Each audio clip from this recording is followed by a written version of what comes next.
আপনি কি জানেন, শুধু মানুষ নয়, প্রাণী, পাখি আর উদ্ভিদও দ্রুত হারিয়ে যাচ্ছে আমাদের চারপাশ থেকে।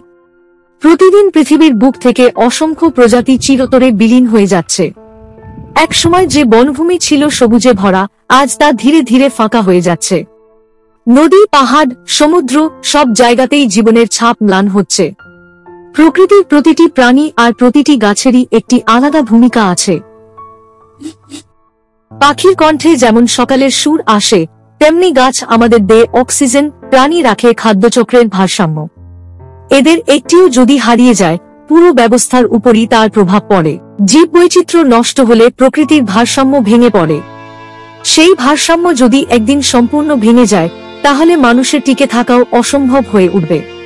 তাই আসুন আমরা সবাই মিলে প্রতিজ্ঞা করি, প্রকৃতিকে ভালোবাসব, গাছ লাগাব, প্রাণীদের রক্ষা করব। কারণ পৃথিবী শুধু মানুষের নয়, এটা সবার।